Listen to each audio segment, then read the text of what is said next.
proselitismo alimentario. Ajá. Manuel Belgrano es el único prócer argentino que nació, vivió y murió en la misma casa. Encendidos en la tarde, de 13 a 16. Siempre tenía miedo al cuco. Al cuco, sí. ¿Por qué Claro. los padres te asustaban con eso? ¿Cuál era el objetivo de que uno Te quedes quieto. tuviera...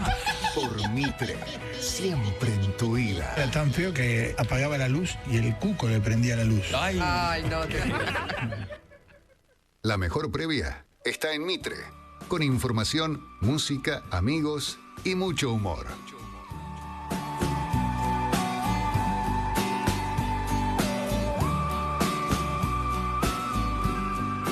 Bueno, 4 de la tarde, 5 minutos en la República Argentina y vamos a saludar al jefe de gabinete, Guillermo Francos. Hay un montón de temas de esta semana, de la semana que viene, inclusive la gira presidencial, que me parece muy interesante tener una visión oficial.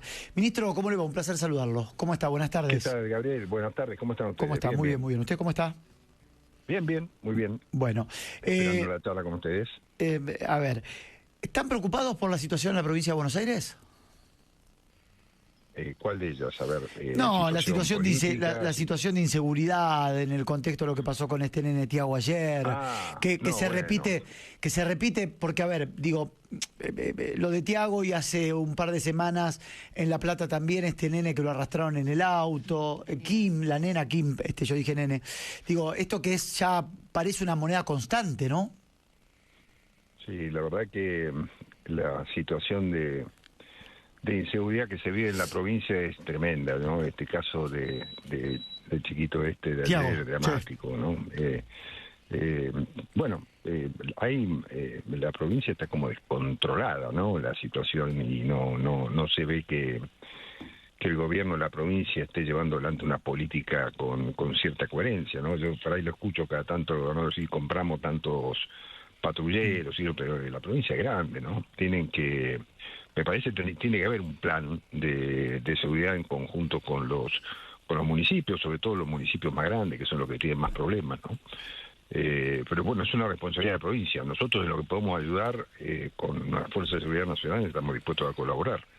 El tema es que se dejen ayudar, ¿no? Es preocupante también la situación de la justicia en la provincia de Buenos Aires, ministro, digo, en el contexto de que normalmente los delincuentes, cuando se conoce su nombre, tienen un montón de causas y da la sensación que entran y salen esta puerta de doble apertura, ¿no? Entran y salen por la misma puerta. Digo, ¿eso preocupa mucho también?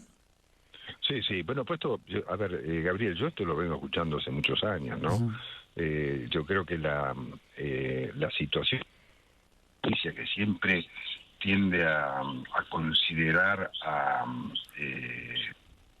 al delincuente como la parte débil en esto, claro, viene siendo un error histórico, y con eso lo único que hemos hecho es fomentar la actividad delictiva, ¿no? Entonces, tanto la justicia como los abogados que trabajan con los delincuentes no han hecho más que generar la idea de que vale todo, y nuestro gobierno nacional no está dispuesto a aceptar esta premisa, y trataremos de que a través de las normas y a través de los enjuiciamientos de los jueces que siguen este tipo de conductas judiciales o procesales, haremos todo lo posible por revertirlo. Pero es cierto, la realidad es esa, la realidad es que cuando la policía detiene a un delincuente infraganti, resulta que esa persona tenía... El prontuario es tremendo. En el caso de Kim creo que tenían, Sí. como señalaba usted recién, ¿no? Tenían como 9 o 10 condenas, 9 o 10 entradas sin condena, ¿no? O sea, la verdad eso es un desastre. Sí, es un desastre. Y otra cosa que yo mencionaba anoche, que también me parece, lo hablaba con expertas un rato también, no quiero ser reiterativo, pero me parece que son temas del día y de agenda permanente. Esto de, recién usted decía, bueno, se pone al delincuente en lugar de víctima, y esto de que estamos señalando todo el tiempo al policía, que lo único que hace es defendernos a nosotros, ¿no? Porque si bien ayer el policía, creo que Correas de apellido, no recuerdo, se me mezclan los nombres y los apellidos, o Correas el nene, pero este policía que termina defendiéndose él y la mamá en la parada del colectivo, porque a los que vienen a atacar son a ellos. En definitiva, el policía es el delincuente en este caso. Sí, es una locura, ¿no? Sí, bueno, ayer la la ministra de Seguridad lo expresó anoche en el momento, ¿no? Ella dijo que iba a defender al policía, que había actuado en circunstancias de un delito, o sea, eran 4 agresores contra 2 personas, ¿no? Una de ellas mayor. Y lamentablemente con esta consecuencia indeseada, ¿no? Que uno no puede, por supuesto, no actuará la justicia y determinará los hechos, por supuesto, pero digo, la realidad es que la gente que el gobierno arma, el Estado arma para defenderlos, también tiene que ser protegida y defendida, ¿no? Porque si no siempre van a ganar los malos, claro, ¿no? Claro. Entonces, acá la idea es que comience a ganar los buenos, ¿no? Esto es lo que estamos intentando hacer desde el gobierno nacional. Lamentablemente nosotros no tenemos el poder sobre la provincia de Buenos Aires. En este caso, el que resultaba víctima era un policía federal, pero como un vecino, no como un policía, ¿no? No estaba actuando como policía. Los delincuentes, por supuesto, atacaron a la persona equivocada también, porque intentaron robarle a un policía y por eso reaccionó. Claro. En fin, una situación dramática, y la verdad que uno debería estar pensando en ese momento más en la familia de Luca, cuando ve la foto del chiquito y pues, sí, digamos, sí. yo, los que somos padres, la verdad que es imposible de entender el dolor y el sufrimiento que están teniendo los padres, ¿no? Facundo, Daniel Aguilar Fajardo es el policía y Tiago Correa es la víctima de 7 años de edad, una locura. Ministro, hace un par de horas la Oficina Anticorrupción finalmente desligó al presidente de la República Argentina, Javier Milei. No violó la ley de ética pública, mencionó respecto al tema Libra. Con esta decisión que toma la Oficina Anticorrupción, ¿se termina una operación de alguna manera para desprestigiar al presidente? Bueno, yo creo que nosotros, el presidente siempre lo dijo, que él había actuado de buena fe, que no había tenido ninguna intención más allá de la que él expresó públicamente. De modo que siempre nos sentimos tranquilos con esa posición, ¿no? Entonces, que se clarifique ahora que no se ha violado ninguna ley de ética pública, me parece bien, pero el presidente estaba tranquilo con eso desde antes, ¿no? Uh-huh. Por supuesto que siempre, yo digo, ¿no? Estos hechos muchas veces la política los utiliza para poder entrarle a un presidente que nunca le habían podido entrar con ninguna cosa. Entonces ahí vieron una posibilidad y trataron de hacer política con eso, y la siguen intentando hacer, ¿no? Lo mismo que con lo que sucedió en la última sesión en diputados, ¿no? Como de vuelta a lo mismo, ¿no? Estamos en un año electoral, un año de campañas. Como ven que el partido político que lidera el presidente está teniendo no solamente buenos resultados electorales, sino buenas encuestas electorales, porque la gente quiere apoyarlo al presidente, porque ve los logros que está consiguiendo, y porque además ve que hace lo que dice y hace lo que dijo que iba a hacer, ¿no? Entonces, cuando el pueblo ve eso, bueno, sabe que estamos en una situación de minoría, entonces quiere apoyarnos. Eso es lo que nosotros percibimos en la opinión de la gente cuando medimos cualitativamente, ¿no? La opinión de lo que está pasando en la opinión pública. Así que, bueno, la situación del miércoles pasado, el del debate sobre el incremento jubilados y discapacidad de gastos que atentan contra el equilibrio fiscal, tanto como señala Gaby en jubilados en discapacidad, bueno, es nada más que eso, ¿no? Una demostración de irresponsabilidad política y de tratar de alguna manera de atacar una de las banderas más importantes de este gobierno, que es el equilibrio fiscal, que en definitiva lleva a la baja brutal de la inflación que hemos tenido en este periodo de gobierno, ¿no? ¿Usted considera que poco le importan los discapacitados y los jubilados, sino que lo que sí le importa es desestabilizar el plan de gobierno económico del presidente? Sí, a ver, yo no quiero decir que no le importen los jubilados y los discapacitados, porque los jubilados y los discapacitados seguramente nos importan a todos. Lo que pasa es que hay que ser responsable en cómo administrar los recursos de la gente. Entonces, a ver, lo que hemos hecho durante estas últimas décadas, sobre todo en los gobiernos del kirchnerismo, es de financiar el sistema previsional, por un lado, ¿no? O sea, lo que se ha hecho es incluir dentro del sistema provisional a un montón de gente que no había hecho aportes. Claro, con la famosa Entonces, moratoria, como el ¿no? sistema nuestro es, claro, como nuestro sistema es un sistema de reparto, si no hay aportes hay menos para repartir. Claro. Pero además ahora se había terminado el tema de las moratorias y ahora en la propia norma han Incluido la moratoria. aumentado en 2 años el pedido para inscribirse en moratorias. Y vamos a generar más jubilados sin aportes que los que tenemos actualmente, que ya duplican Claro. a los jubilados con aportes. Claro, ¿no? claro. Aparte, claro está, ministro, digo, sin ser un experto, pero la caja esa, la caja jubilatoria, está totalmente rota, digo, no dan los números por ningún lado, la caja jubilatoria hablo. El sistema está roto. Claro. A ver, hay que recuperarlo, obviamente, ¿no? Pero hoy está roto. Cuando hoy se tiene menos de... Hoy debemos tener algo del 1,7, 1,8 de aportantes al sistema por jubilado. Un sistema normal demanda mínimo 4 aportantes para un jubilado. Bueno, entonces, ¿cuál es la solución?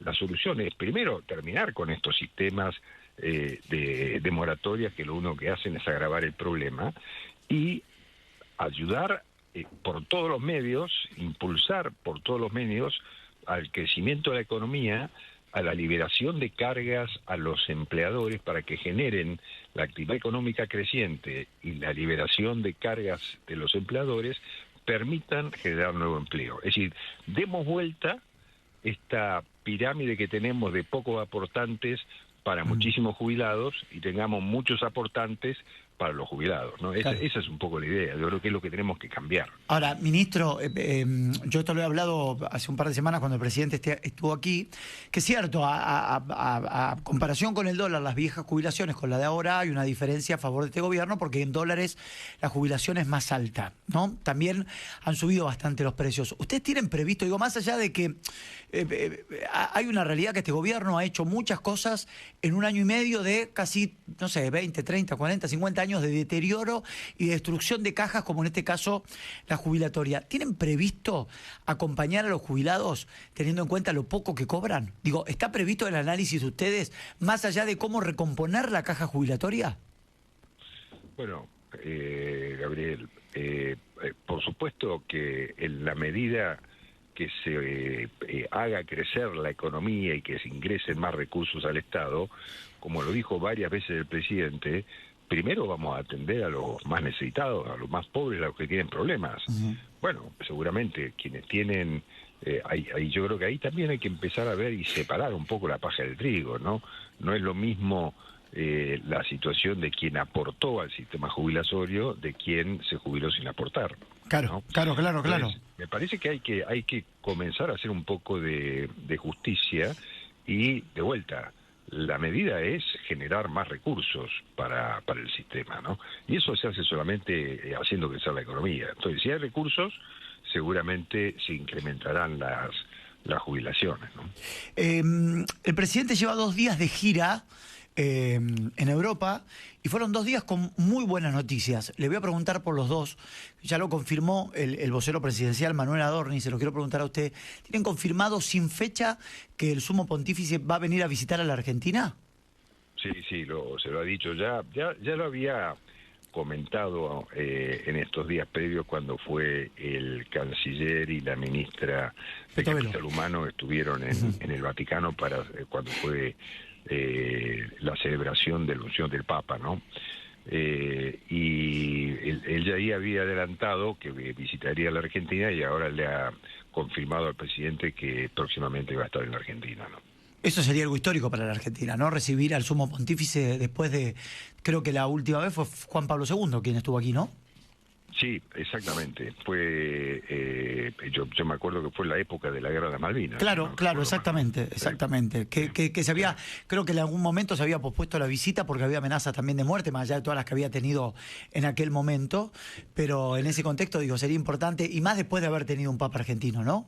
Con lo que eso significa. Sí, yo recuerdo muy bien la visita de Juan Pablo, que fue de Juan Pablo II, que fue una cosa muy impresionante la gente, ¿no? La reacción de la gente. Estábamos en un momento de mucha tensión en la Argentina por las circunstancias políticas, por la guerra, etcétera.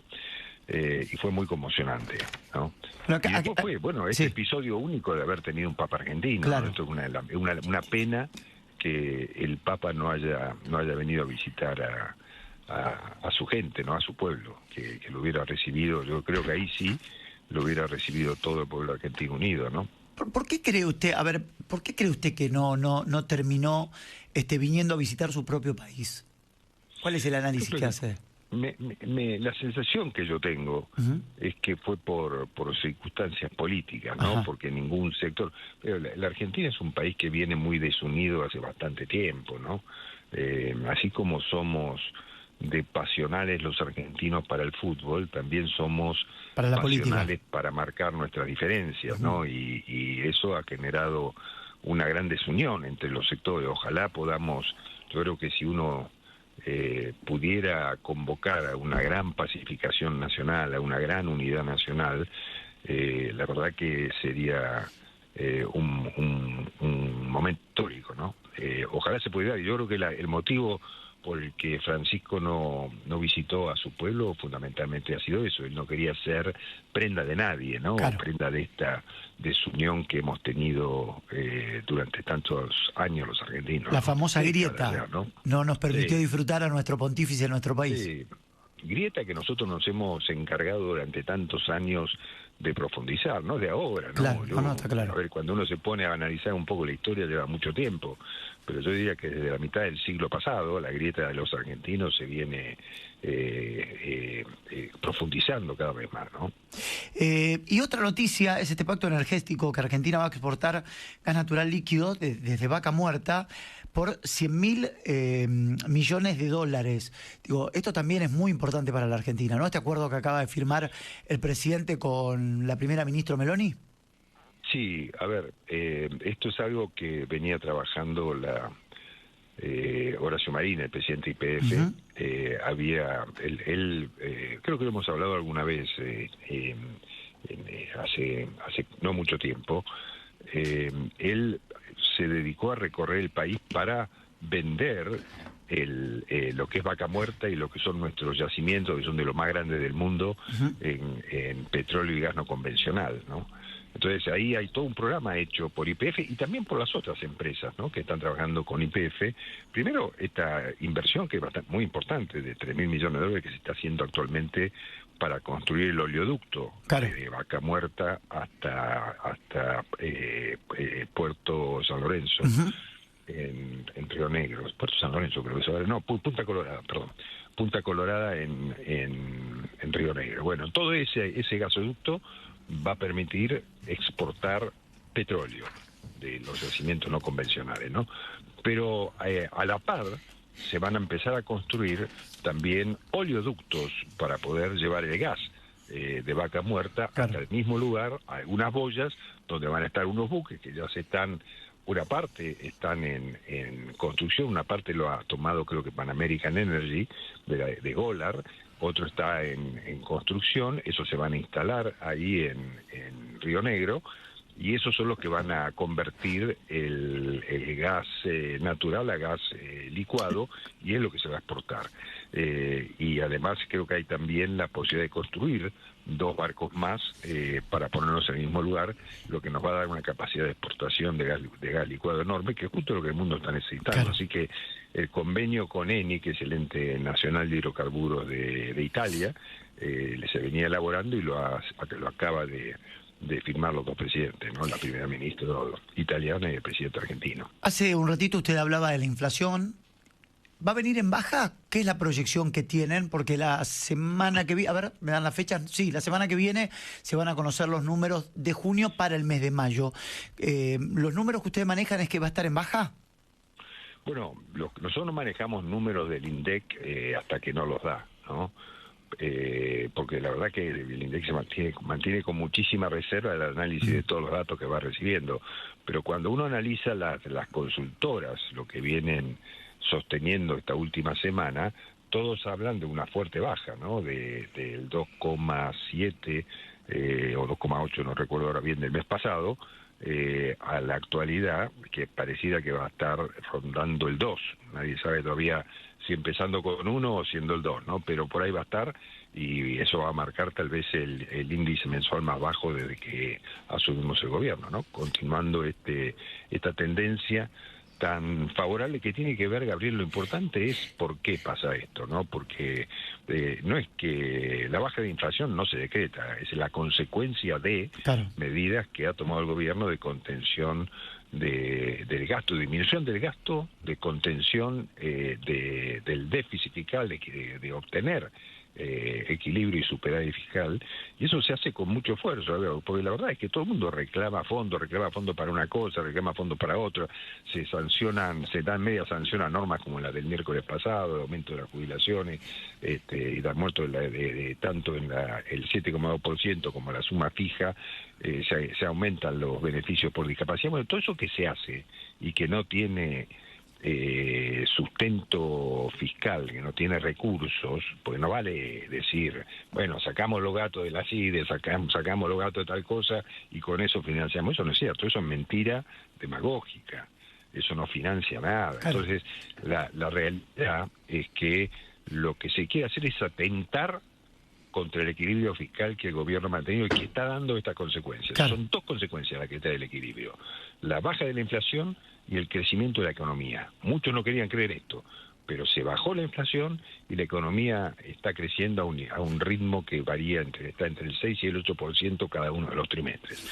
Así que yo, por supuesto, soy optimista con esto y esto creo que va a empezar a dar respuestas y soluciones a los reclamos que los argentinos vienen haciendo hace décadas. Y de la mano de estos números también una baja considerable de la pobreza. Creo que hubo un informe, salieron en Argentina ¿cómo se llama esta organización? No me acuerdo, la que tenía la publicidad en la camiseta del Barcelona, Marian, se me fue de la cabeza, que se ocupa de los niños. Bueno, ahora me va a salir. UNICEF, no me salió UNICEF.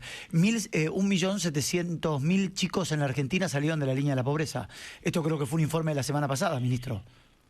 Yo vi que había un informe sobre la cantidad de chicos que habían salido a la pobreza, pero lo importante es que salieron más de 10 millones de personas. Claro, en aquel primer número de cuando ustedes asumieron al gobierno, a la primera, que era pura y exclusivamente de ustedes.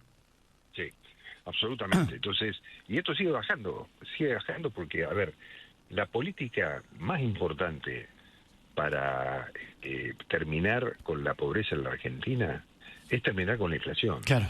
Porque al terminar con la inflación, al romper con este cáncer que ha tenido la Argentina durante tanto tiempo, se genera actividad económica nueva, se genera crecimiento, se genera trabajo, y eso es lo que cambia la situación de la pobreza en la Argentina. Entonces, yo digo, la mejor política social de la Argentina es la lucha contra la inflación. Claro. Tengo dos para hacerles. Una que está relacionado con, creo que gran parte de la Argentina, no quiero decir toda, pero gran parte de la Argentina está esperando, para creer un poco más en la justicia, que Cristina Fernández de Kirchner sea condenada y que alguna vez alguno de todos los políticos que tanto daño nos hicieron termine preso. Ahora, yo quiero ir a la parte política, a la victimización. Pasó en Brasil con Lula, aquí en la Argentina también puede haber pasado con el expresidente Juan Domingo Perón. ¿Ustedes evalúan el rebote que puede llegar a tener Cristina de cara a las elecciones y estos números que usted hablaba que dan una amplia diferencia para octubre para el gobierno del presidente Javier Milei? Si no puede ser un rebote adverso para ustedes que finalmente Cristina se victimice y sea detenida. ¿Hacen ese análisis? Bueno, ese análisis lo hace todo el mundo, ¿no? Que la posibilidad que le queda a Cristina, si se confirmara esta sentencia, es victimizarse, pero si se confirma la sentencia es definitiva, o sea, no tiene vuelta atrás, y esa sentencia, además de la pena de prisión, tiene la pena de inhabilitarlo de por vida a ocupar cargos públicos. Claro. Y eso es la justicia, digamos, contra eso nadie puede hacer nada, ni Cristina, ni el partido, ni los legisladores, nadie. O sea, eso es la justicia, la que dijo, y la Corte, que no la designamos nosotros, por otra parte, no tenemos nada que ver, ni los jueces, ni la Corte, lo designó la Libertad Avanza, ni Milei, ni nadie. Entonces yo digo, nosotros no podemos, no nos hacemos cargo ni por bueno ni por malo de lo que pueda pasar con la causa de Cristina Kirchner. Hay un delito aparentemente que se ha cometido, ese delito tiene pruebas, ha establecido responsabilidades, la justicia ha fallado en 3 instancias, primera instancia, segunda instancia, casación, la Corte supuestamente, algunos dicen que rechazaría el recurso extraordinario, yo no lo sé, pero si pasa, es la justicia, no tenemos nada que ver. Jamás hemos intervenido, hemos querido nombrar jueces de la Corte Suprema, no nos han permitido, no nos dieron el acuerdo, con lo cual son jueces que vienen de antes. No tenemos nada que ver en eso. Entonces, si se victimiza, bueno, se victimizará, pero nosotros no podemos hacer nada, ¿no? Okay. La justicia es la justicia, ¿no? Ministro, ¿el lunes va a recibir a los gobernadores en su despacho? Sí, voy a recibir a un grupo de gobernadores. El otro día hubo una reunión en la CFI en lo que se juntaron todos los gobernadores que están planteando la necesidad de recibir más recursos. Bueno, tendremos que analizarlo. La verdad es que no es un panorama sencillo, ¿no? Porque recursos faltan. Si empezamos a distribuir fondos, bueno, habrá que ver cómo se hace, ¿no? Eso es decir, no lo vamos a hacer, Gabriel, en definitiva quiero decir esto.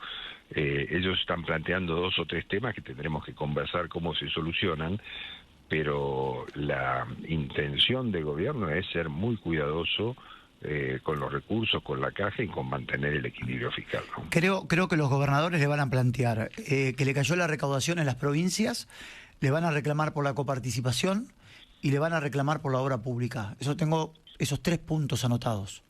¿Viene por ahí? Sí. No, bueno, a ver, que haya caído la recaudación en la provincia no depende del gobierno nacional. Razonable. Es que no me parece razonable tampoco, porque los recursos coparticipables no han caído en una suma que uno diga que es monumental. Cuando uno calcula los números de recaudación de los ingresos nacionales, los ingresos han sido los previstos, no ha habido una caída de significación, al menos, ¿no? Significativa, digamos. Un mes por ahí caen un poquito algunos, otro mes suben, pero no ha habido una caída tremenda. Nosotros no vemos que esté pasando eso. Entendemos que también las provincias necesitan hacer ajustes y orientar el gasto a los lugares donde deben tenerlo. Claro. Uno muchas veces escucha, ¿no?, las protestas de los vecinos de los distintos municipios por la cantidad de empleados que tiene, por la falta de servicios adecuados, mucho empleado, poco servicio, poca eficiencia. Eso pasa en muchas provincias. Otras han comenzado a resolverlo. Así que bueno, yo por supuesto que el ánimo de conversar y de dialogar lo tengo siempre y lo voy a hacer, y veremos ahí qué plantean, ¿no? La última, y lo saco de toda la cuestión política, y es un juego que estamos haciendo en el programa. ¿Es tanguero usted? ¿Le gusta el tango? Pues me gusta escuchar tango. Por supuesto que los tangos que me gustan son los tangos más tradicionales, todo lo que cantaba Carlos Gardel, ¿no? Todo eso. Fui a ver la obra esta de teatro tan buena. Yo la vi también, cuando Carlos conoció a Frank. Eso, me pareció espectacular. Muy buena, muy buena, muy buena. Ahí había tangos que uno conocía y otros que no conocía, ¿no? Claro. O sea, que no había escuchado, pero por supuesto que me gusta, sí. Pues tenemos una consigna hoy con nuestros oyentes. Elegí 4 tangos: Cambalache, Gira Gira, Balada para un Loco o El Firulete. ¿Con cuál se queda? A mí me encantó en su momento Balada para un Loco. Yo tenía cuando la sacó Piazzolla y lo cantaba Melita Baltar, me acuerdo. Claro. Me pareció precioso, un tango precioso, ¿no? Las tardecitas de Buenos Aires tienen ese qué sé yo. Eso a mí me pareció muy lindo, era una poesía, ¿no? Exactamente. Bueno. Pero bueno, Cambalache también es un tango filosófico, ¿no? De ayer, lo hicieron ayer. Escrito ayer. Exactamente, sí. Entonces, todo, la verdad que el tango es una música tan linda, ¿no? Y cuando es uno de los temas por lo que los extranjeros también vienen a Buenos Aires, ¿no? Claro. Pues vienen por el tango. Bueno, cultura ¿no? nuestra, tango, ¿no? absoluta. Por eso tenemos de todos estos espectáculos de tango tan importantes en la Argentina que están llenos de turistas siempre. Claro, sí, ¿no? sí, porque tienen devoción. Sí, a mí me gusta el tango, me encanta y me encantan los tangos más tradicionales. y me encantó la obra esta y la volvería a ver. Sí, es hermosa, sí, es hermosa. Yo la fui a ver con mi mujer hace un par de semanas y la verdad que es fantástica. Sí. Hasta en un momento yo me pregunté si era verídica la historia y me dijeron que no. No, que no era verídica. Que no hubo contacto, que no fue real. Que no fue real, porque en un momento hasta me creí que esto había pasado. Yo me lo tomé como claro, porque históricamente no son exactamente no son de la misma época, ¿no? No son generacionales. No son exactamente. Pero podía haber sido, ¿no? Porque son dos ídolos populares de canciones muy tradicionales, ¿no? No, y aparte uno se compenetra tanto con la obra que parece que es cierto. Es tan buena la obra y es tan buena la historia entre ellos dos que uno se mete tanto que parece que es cierto. Ahora, la calidad del espectáculo artístico, el espectáculo teatral en la Argentina es impresionante. Por eso todo el mundo dice que de Latinoamérica, Buenos Aires la ciudad de Buenos Aires es el lugar más excepcional en cuanto a actividad cultural. Sí. Haber hecho una obra de estas características que es una obra competitiva con cualquier lugar del mundo.